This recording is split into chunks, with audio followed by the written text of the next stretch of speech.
tu la sunga life ka bol khalo ahin June the 22 ham chi le kilomen si zo ai life kan bol khata pon to life kan bol hi July la sunga dia masa pen na lai life hi hin bol jingding ka go hin hin la kan bol thi pon ipalum ka sain tu masa jong chun saying chu tam ta kan ni topic tam ta kan ni a hin la ka sei bang chun ha phat hi akilem thei pon kan bol thei ji pon ji chun ke thi muitin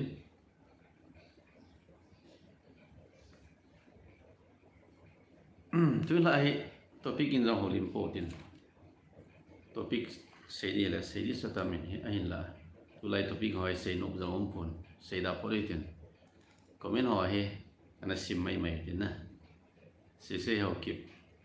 comment in bol ho minun sim nge ui pago mang sat go ho lun zagin zeri khong thang ho kip thang boy min thang mate comment in bol ho zo sile hin be ho zo sile bon chawin ni thak pa ken bole itzak singson mangpha Vasilin thang hepana voice all gin zebe voice si hat be selo hidin kan all say thimin na in sunai zebinge fair pc ma kaman lau zia he all zeb jong hin tin na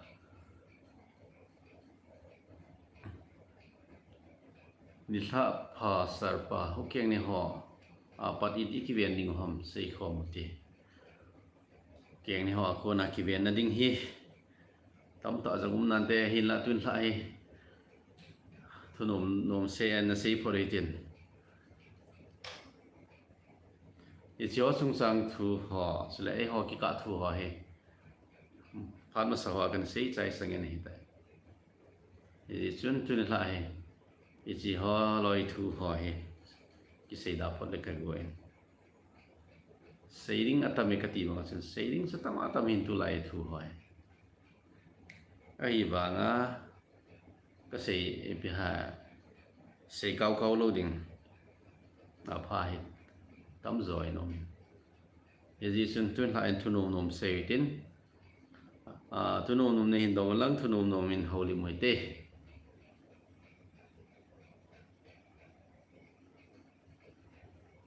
hung ha pano kahin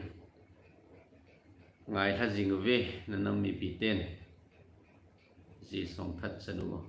hoi nu hau kip the se ken zong ka zo chanin pan kala jingin angai ho zong gun chu diu hi main te sei pa zong hin solgi man ki se hin ji chana ngai ho zong ana gun chu te Raja Singsun Zanpa Sarpa ke holang Zan Punggit minit som thum lenga hita no holang Zan khanitan te o ke holang hi tua hi 11 hi som le khat le minit som le khat hitai no holang sa ni tha ti na lai ding hin so pinu he so pinu ken ti jingin Raja Singsun na kitin lamtep ga ma mu so pi ho khan ding da na hi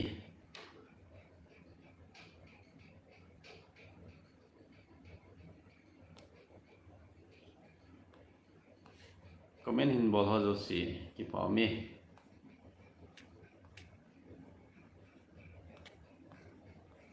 adwe we le live ai ga ki muzi ki holy muzi la no min na ti ja su live fi kain bol thu hen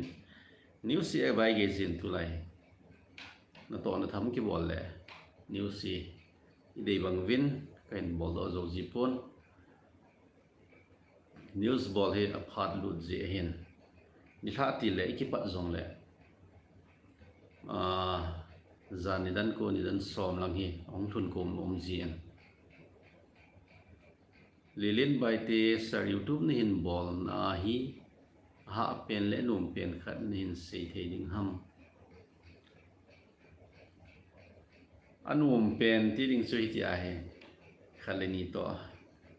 ni chou li muwa ki mel head of wa chi do kom le khát lên in email head zala ai lúc này ta ai bol cho anop na hi zingin hạ na wang cho tam zo kiti mai in tin phát pi ngain phát he lurin cái thil bol ho đi đi inop no ki zep do thi lo thu su ki di thu su se se ngai news la khom ding ai pa wa le do ding a zo le phun ding i phun khil na ho zong ji ki phun khil na ho edit bol ding a zo le upload bol ding a process is a sawin na gim wang thoin mit nat zong ma ma hin si jingka ni tha news ki bol chen news si bol pe zong le hadwei kom le dong news sum dem ai lo le dong breaking news sum dem ti hi ki vel hi jing ke hi active ki jeb lo le chen news ipi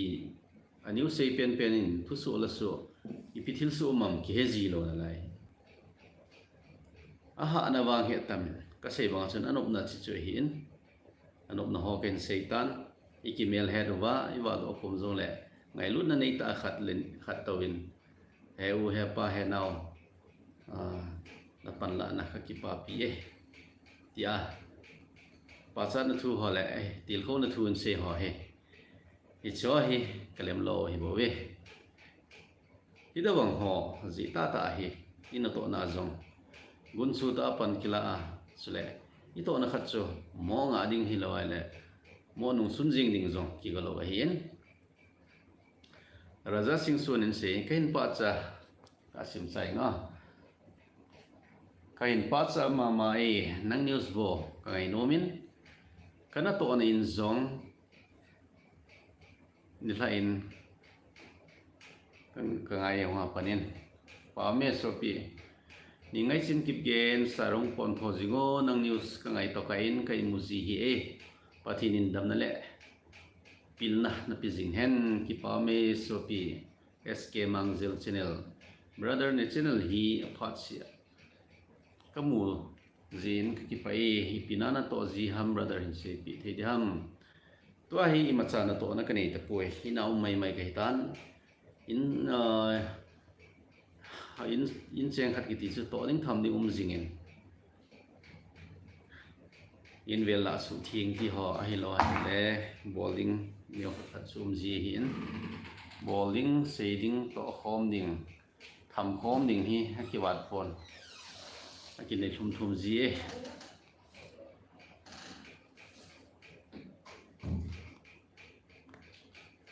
ni ngai chin ki gen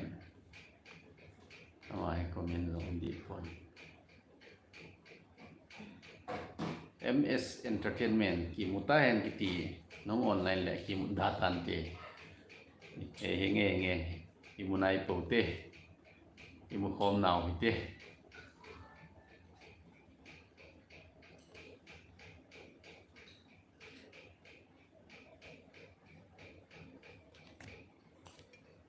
donom ne le hen do lang don bu the le khen don bu ding tu lai thu ho sensitive ho le wang su khen don bu lo ding hen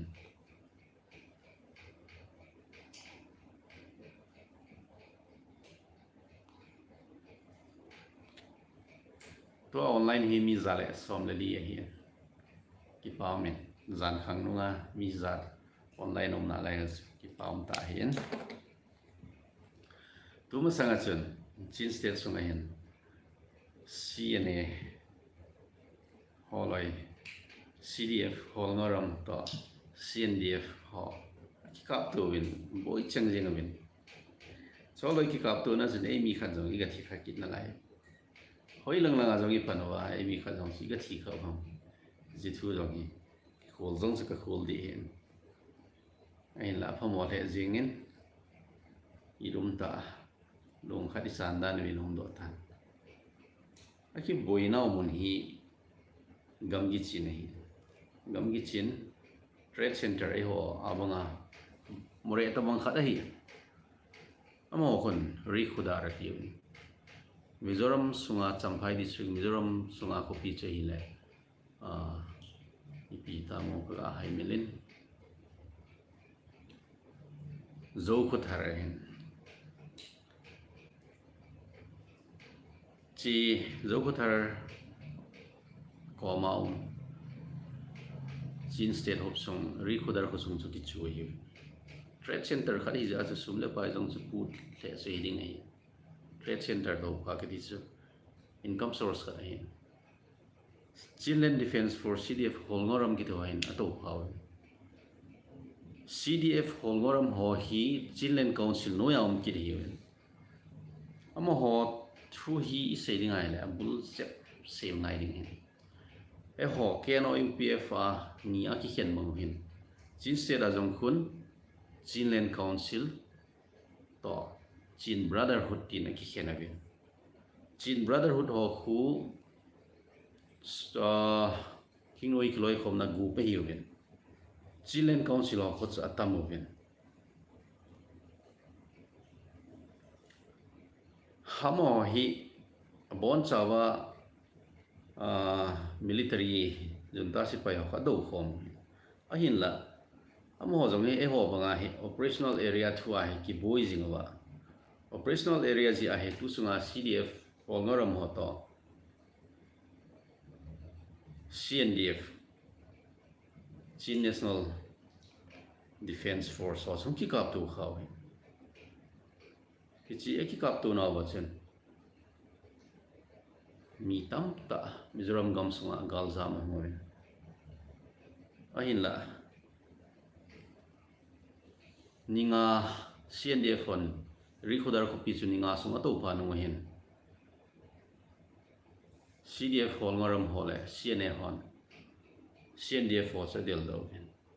ana nung lokit nung chen galzam ho zo siong sa ki nung le ki de ha chi chi jing si ang si lovin CDF holngoram ho ta pang khom CNA ho chen CNDF ho kem chu really ka het ki lo le really kem hi le klom CNDF ho headquarter ai Chi headquarters jong so aga bulu vin ato phao vin amo ki ka jong he boi cheng jeng ani vin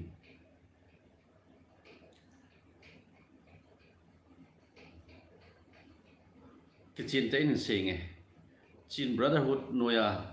inoi kloi khom na group bum ho chu CNDF to I say Chinland National Defense Force CNDF ahin a political wing mo ahile Chin National Organization ahin na abanin PDF Zolen thidi tedim township akona PDF Zolen hong hi Chin Brotherhood no yaum hi win sule MDF Mara ho abanin CDF Mindat Chinland Defense Force CDF Mindat holoi hi win abanin Chinland Defense Force Matupi Battalion number 1 ho hi win abanin Chinland Defense Force Ken Petlet agoma chinoi kiloi khom party go piwe ichi Chin Brotherhood ho to Chinland Council ho hi ideology ki banglo hi je hin am ho hi aki to be se ko hin alangkhara Chinland Council no yam hi chinoi kiloi khom na party som le ko hi hin som le ko ho chin sim nge CNA itile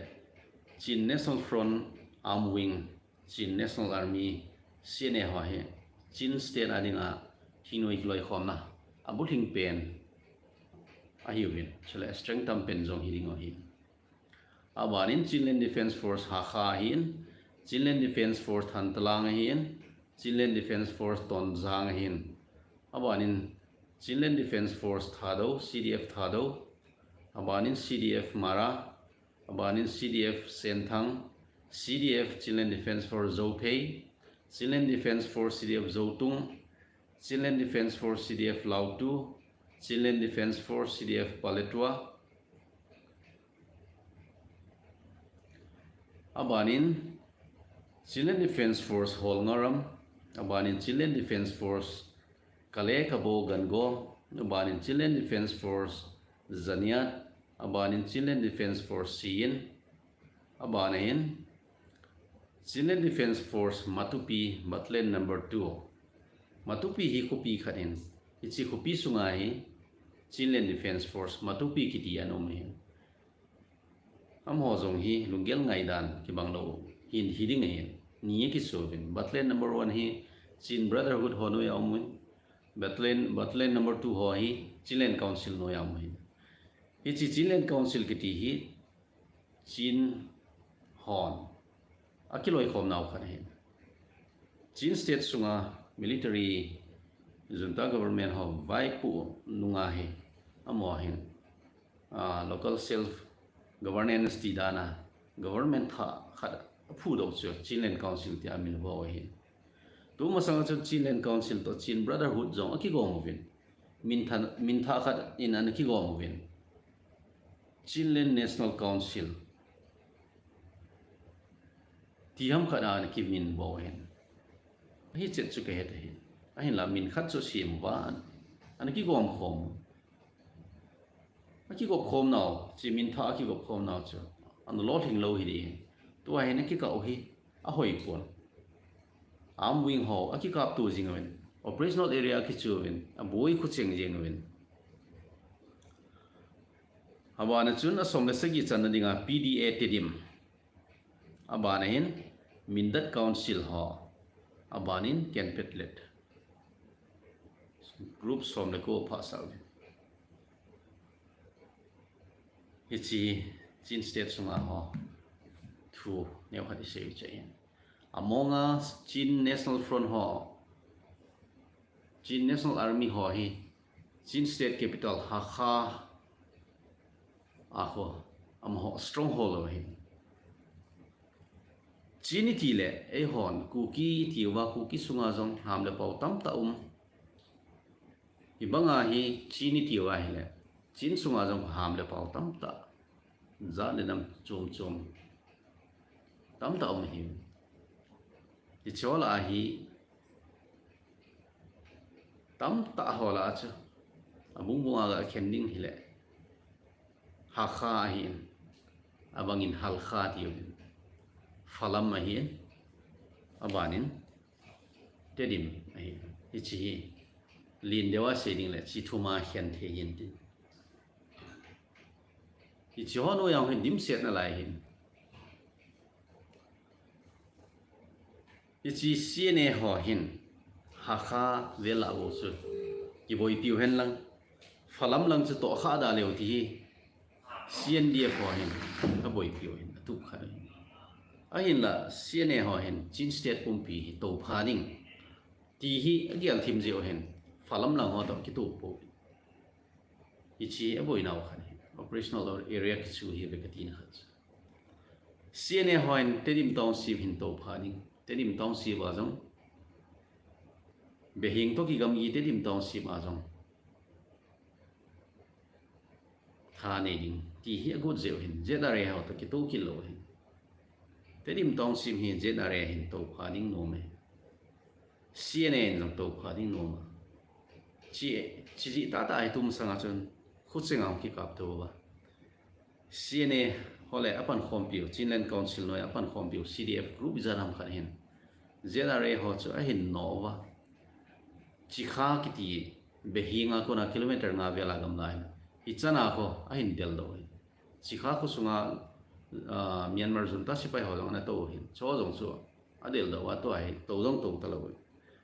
chi kha chu CNA ho le Chinland Defense Force ton za ho an chle dang ho in ana to phau chu ana ada tha no hin zedare ho hi anung lo ki do danin akise zedare ho to CDF ton jang hong tum sang la chun ton jang la chun na sa te ne ki ka tu ki ne a hoi lai le boi naw he operational area he itia su piu le naw ki ka operational area thu ai boi sao hin kinok tu na khat the hen nang hilai tin ki khom thi le wang su dam nei pen ning hin hoi lai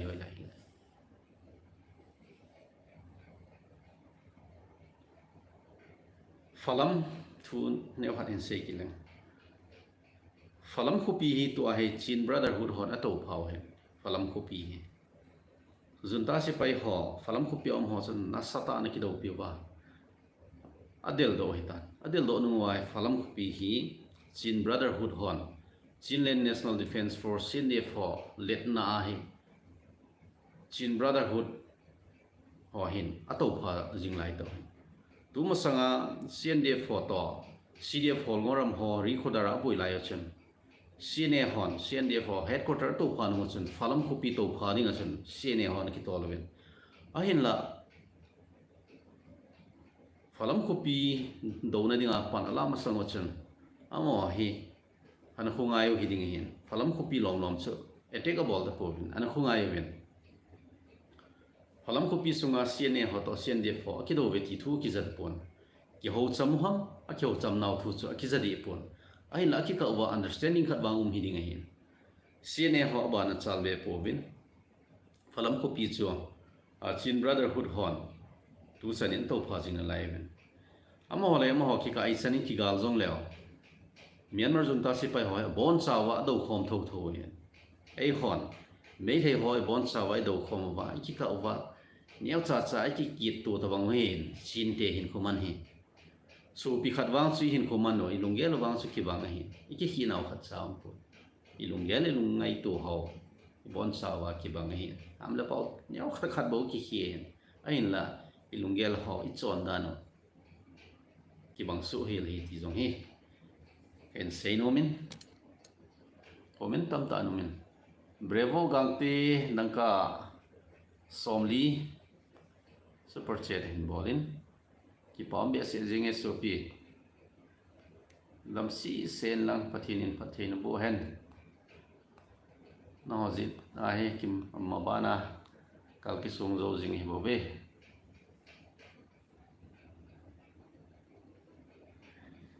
han ni thing matian se sa tu ni la na ga ho to esante Bisnupur ong lut ta ve ki ti su ta ham official ai hong tha ka ai wang su sil hi se hai na lu jong lut mo di ham pha se om jing la Bisnupur sunga ko milo ha veng khat jong mong mong hi khom le pi bo yam ei do ding a hong khom lom lom hi lo wai ni tha pha in thot ho zo sin bon chawin ni tha pha kang chu ma me thei te khu sung sa nung lo tam ti henge nung lo taw ve zan tha diu sa chun ken sen kang chu me thei hon zan hi chun a khu sung an nung lo vin kang chu bo hi lo tairin puk pi ki thi Imphal West District Hub sung tairin puk pi hon jong a khu sung an nung lo vin kang chu hon jong a khu sung an nung lo taw ve zan tha diu sa chu hi chi thu hi kana sei dai ei hozong relief camp lai sia koima khusung nulut tapo vinti nom le henda le han December le the relief camp zo sik suveding hetan hezi chun IDP so to akonin na honjong to gun ki simovin lang government to gun he face thuma nung solding IDP so he anuka pen hoi December hasung nge ya he sol ding December hasung nge ya he internally displaced person CC relief camp su beiding akinung le chelo ding mo ho adinga to a prefabricated house ki sa ho government in sa ho he simun hai sa ding ati wa hian relief camp hong ki su beita a hi le ne le cha jong government in hin pi ta lo mai thi iji chun to ko na hin IDP soin ma khoding ana ki gel ma sat talew hen inawa naw khat ngi iding a hi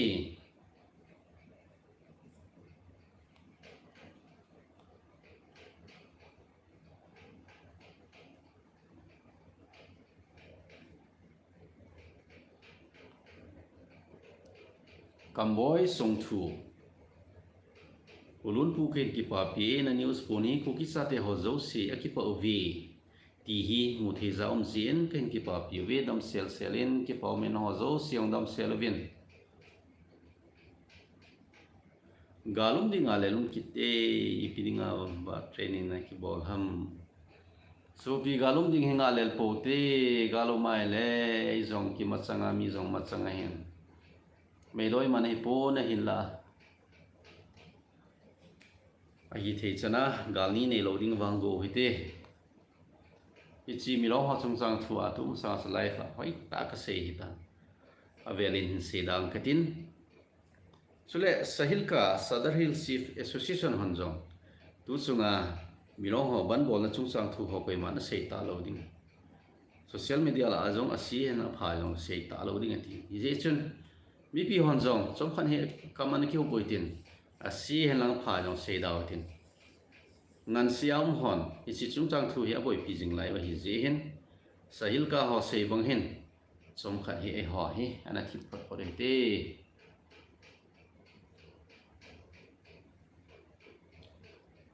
gal hum ki le hum jam ki theding din mun hi chulana inge to ai mei thal hong yin ki ni chu jan hi a nung si hong chu hong jam ki te na lo di hum na ato ai cham nom lo lai hin cham nom ma sanga buffer zone la nung chi ki ding ti wang chu ken long safe ka support government ni to wang policy program ni ham chu sei thei pon government in wang chu hitia he idp so nung solding a kho wa chen sa ding holola sen sa thu hi hong dai che che tin ting ta le samna simning a go jong hi te ning a hian ti paum ta in membership join hi tum sang jong jung seitan mi som le thum an phai mi som le thum hon membership join na wa hi mi khadin a join man hi ka het khil lo le som nga ham som gu ham hi mai thi low level ai high level a wang kho chu thum ham ding ai wang chi membership ho jong hi creator ke ho ta bang ho hi a finga jong ki chang di lo zakhala som sagi ho ki changa chule super chat ho hi zakhala som sagi ho ki changa som thum ko youtube changai abona hi ki chang lo hi membership hin la ho kan vein phung do ki ni ka kana phun kha sa hi ta le kilom hi zon a vein phung do ki ni ki pa song ho ho kip level 1 a hen ma he abanin Baruk Hasem Binei ama hi level 1 lovely zozam boinu amazon level 1 zongte tungnung amazon level 1 Abigail @12 level 1 Linmin Kipgen level 1 Khan Hau Kip level 1 Kim Nilam Thawum level 1 Kaitin Mang Kipgen level 1 Ningnei Ba Hau Kip level 1 Pu Lionson Gaming level 3 Zak Fu Latiham FNLL level 1 Ethan Khung Sai level 1 membership in lo zo si chungin velin ki pa thukin phong ki de chule koi tawang channel to so no mo mai le membership zong ila jing the hin te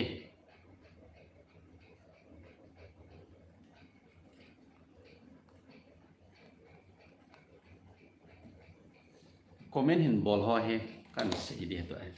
comment bol ho ka pa chan mo mong jing hin nang hon ke news se pa nei pa chan ken comment bol ho ka pa chan mong mong ai kho sa mong mong ai lo ai le news si lung lut mong mong we ti hi kamuin ka ki pai ichi comment hin bol ho he comment is that a bol do ti ho ai kan se ding hi active pen ho na sa pen ho bravo gangte hin comment zale som ni le thum hin bol doin chule upau kai vai phe ama hi Sadar Hills ho hin ka comment in ka ki ho ji thonin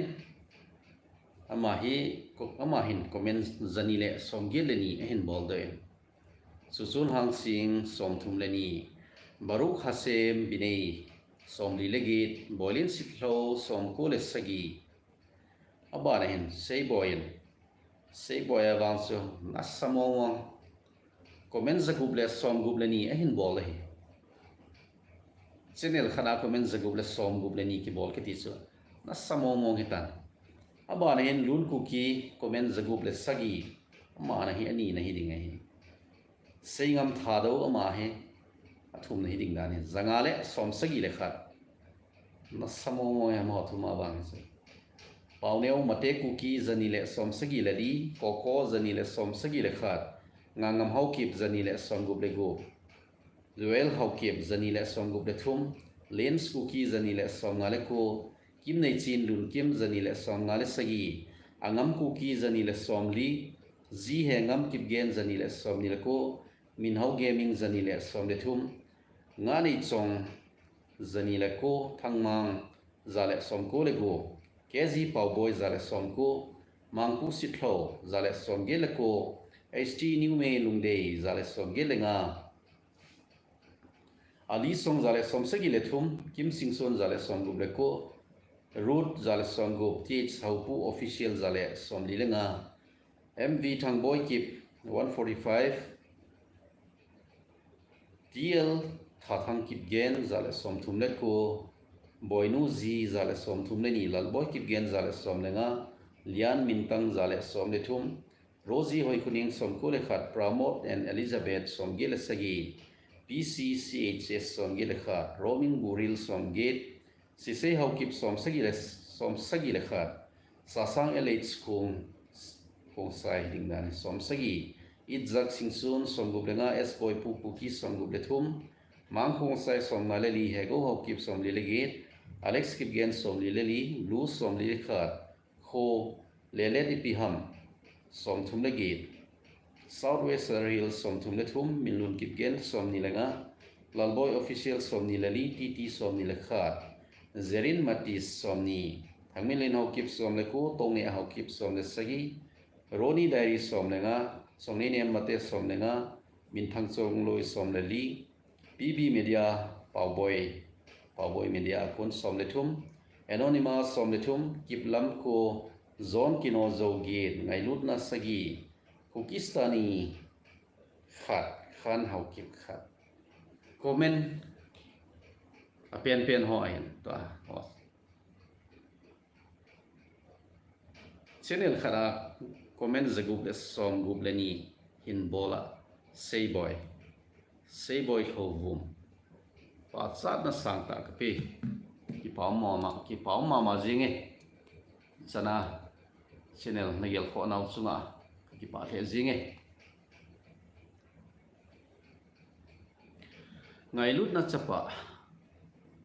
ngal tun chapa zo ai ki ngai da mute ngal tun chapa na sei khaden sim sarpa tula namsung puna dum wale nam sipai ki tu lo hoi asim tu theding pen ho thasa ka hi ti ho hin asim tu wa pha hilo ham mai cham sunga bo tha ni ham ho thasa ho hi amo sei sa le amo jong hi mo thep na ta jong ki tho hin ho thasa ho jong hi a thep na jong min tin thiam mo chan num ho ding a sa thep mo chan na theding jong nan tin hin la ken wang se chi chung sang hin comment pi ding sa kanai poi ludo king in se na kinep na mo sarpa sa kimudi I kela kalian wizard ti himumen bol danu hi zero unity lion king to say here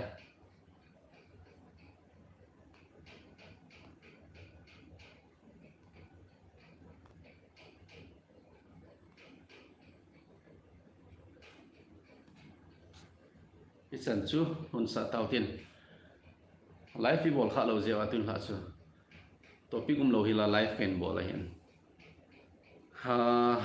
chin ho thu hi ne hat ki sei le kano video thing se line sim ding long kano me ai la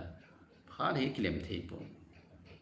pha sun suna hi news ki boy pi ham suna I mana ki to num kina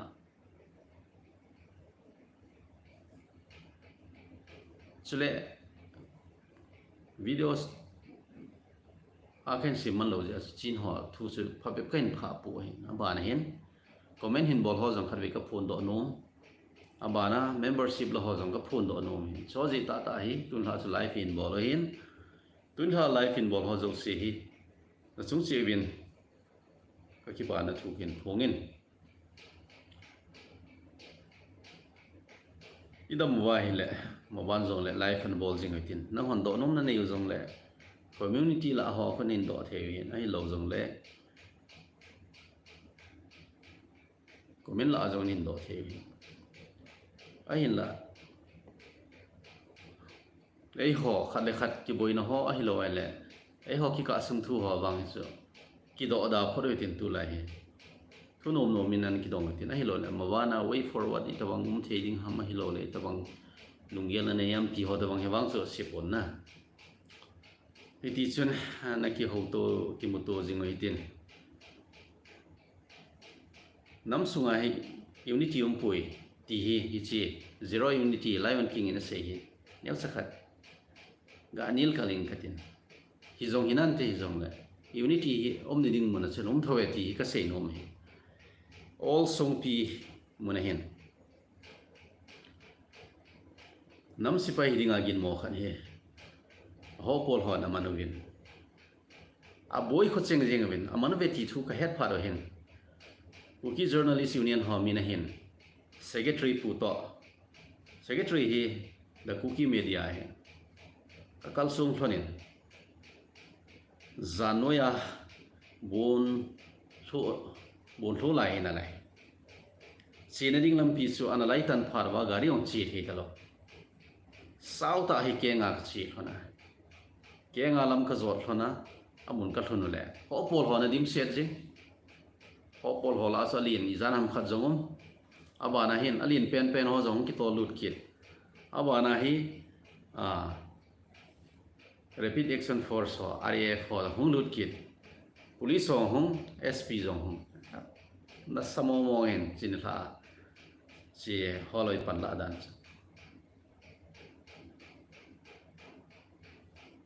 amat gut pau hi nupi ho hi hin achi ka wa to sa wa hi ai to yu dan khomi khat hi ta amahon ken ka do ai ama hi pidinga namat go ham ka ti le chingnoi hi chu apot chen na nei hinam ka ti hi apot chen na nei hinam ka ti le ka nei ye ole him le thalpu manamat ham ka ti le hi di phoi him le thalpu manamat zong hi lo ama hi chingnoi hi tia iti na sei jeng the ham ka ti le ke ho thuku hol hon lim la ho chule hi na zo si a khol do chule khong thun wa chen ama hi kamu to ki tuin a phone ho i ho ka be do le lim la ho i pi ho song kamu be amu hamu lo ham thu chu mi ta i cha lam kai alien pau amo la a lam kai lin khat alien pa i chi kin na tong dinga hin ki sol pa thu sei ju ka sei iti chun ka kyo lim thone aban hin ke ni jong sot ta ko mo na thone aboi na ni pha idan sagi vela boi pana ke o ga thuna jong chu zan ni dan som vel ka news bol zo hin na zan ni dan som vel ai thung kai yin khong ki le thon in ka thun thona hin jingka lang ni dan thum anai tan imut ding la mala imut lo ding la mala imulo tawang khai tan chai jingka ni dan nga ka thoke tam pe na he ni dan ni sung tawang kai muna chini a news ka bol ke ni kai mut ki dai le jingka news ge ki ni news nga amium imut he ki lo go hong zu kit na lai a tho to go zu to a boi ching jing he chini la ke ni kal sun na thu ka sei go he lo ka sei nom pi pen chu inu mei ho apan la nei tu chung ga la inu mei ho hin apan la na hin na samo mo hin inu mei ho hin I chan ge ham khana hin inu mei ho ji wa hi machal u ai ka ti no mai chini tha pan la ho nu mei ho bang su ka cha nu ma jing KWU ho KWO HR ho jong ka pa chamo mo hin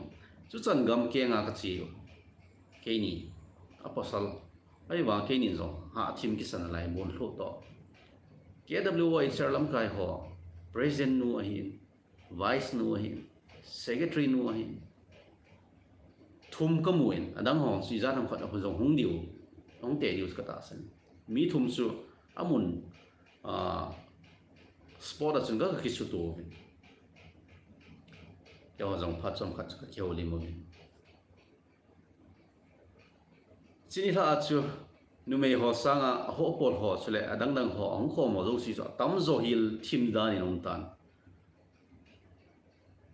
chu tamang condition an mei hon I pi a hin bolwa khomi pa chu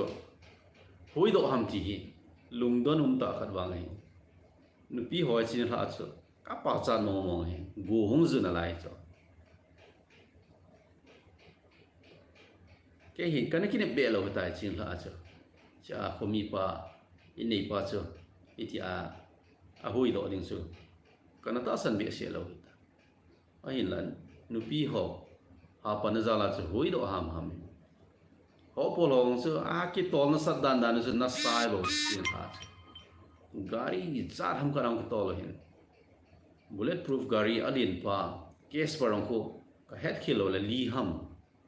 li ham chu hi mo mo he ba song su ni ham chu ham chule zip siong dim jing he chule 5 ton gari hong sam rifle ho gari truck hong ko izan ham khat hin alai police gari hi kit na sa he chin tha ho pol ho to polo ho chu dim se jing hiu nu pi ho pan la na pa sa ro min nu pi ho lam kai KWHR ahin chule KWU lam kai ho apan la na ho pa sa lam chini hla jing si ong chi ko mun zo si abu ye kitile amun he de lut che adut de lut pai jing oi hin itia lo ne yong hilo social na to na wa he nu me hin alai a fel da no le apan la na ho he ken wang ka pa chan mo mo he ama ho pan la na za la hin me thei ga la thina to ta sanu ta cha pa ho thei thina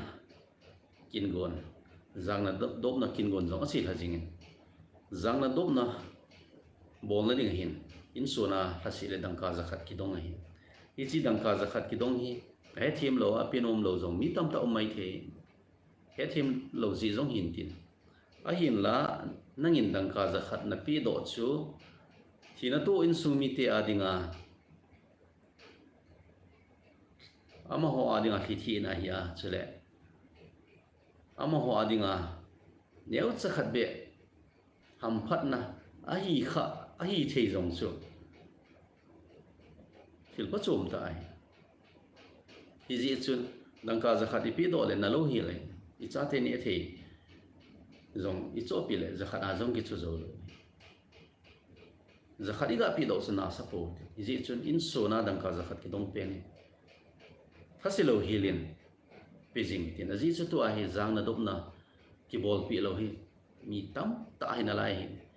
program khana he tam pe na som ko som ni tu chunga ki bol som ni le li hi som ni le li jong 24 lakh se yin khana hi lakh khat hin lakh som ni le li hin dan do di ki tiong thil nom lo hin tu chunga bol 24 lakhs pun chule nampun khat zong ikini nampun ho hi thang pi a hi KWHR ho hin abula chu ama hon an pu do hina nei la tu langa hin ki pi do na nampun ho zong himin in se khoma KWHR fana a cho lo a hi dan thu ho zong ka zaw hin Cookie Journalist Union ho hi ka kal sung min KWHR lam ka ho ki mu pi vin ama hon apan la dan ho zong ka ngai tha vin zang na dop na kin gon abol dan thu ho ka ngai thau pa cha do min chil khat bo hi nom lo hin ai lam hon aboi pi project lin ta hi in terms of lakhs and lakhs a hin alak a zang na dop na program kin gon chi la pi hi je hin amoding a thu sat na jong tamin tin sumniaw hi ta lo hi izi chun gale tulum to poiti tha selovin ichi zang na dop na kin gon ho hina to ten sumi te ho ki ho pe chai ka sia he gun chu ta ai chi zang na dop na adinga sum tu ho in sona dang ka zakhat hi ana to che ding in KWHR minin zong nge na khen bol no men sule ke ho union hen kukin pi Manipur zong ka ki mu pi vin Kim secretary na office dingmon kathu movin amon jong ong thei omai le khat egel pi go do hi lekha ka pi vin kimin jong kata ichi cookie journalist union hi ai het pi ufa KWA charin jong kata ai het pi wa cookie students organization KSO general headquarter in jong kata ai het pi hi KSO general headquarter executive in khatve eko khom win kachi win nam sung thu hok sei khom win mawana panla dingdan chule nam sunga mi pi hole lam kai ho ka khet khil na ho ai lo le kita asan lel tu na ho thil neu cha cha su tu dinga lo ho tam ta ka sei khom win ke hon jong ka zo chan wai ti ai nam sungwa trust deficit ho ai in chule su tu dinga lom ho o lo la hing su tu dinga hi ana dam lo khat su ki mo zen dam thei lo a zen dam dinga phan lu inam piu zong hi mi pi ho le lam kai ho ki ka khe thim tu na hin chule nam sunga boina neu cha cha ho su to na dinga phar wang lu ding hi ji hin an he thim hoi tin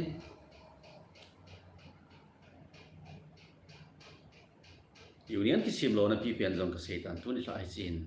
tu la life bol na win se da thang ka tin ji chung chang thu hi video ma sa chu khat ve kan se ta avelin hin repeat da maing ka tin nei lo wa kho hi ti ai sim mo hin tu a hi national media a hin chule regional media ho a hin contact thei chan contact ki bola a ki bol lo lai jong o min a ki bol jong o min Kimel head feeding, kinel feeding, ki head to feeding, ay ho gam sunga thil su ho ahina bang ta pondo sa ding si nei lang nei na be hila thu phon ahina bang ta asu do ni wa idia cha Kimel head feeding ki he ki tu pi pen khat jong ahin sule nam sunga ka se bang achun lam kai hon mi pi ho hinga athut nom thil khat chu lam kai hoin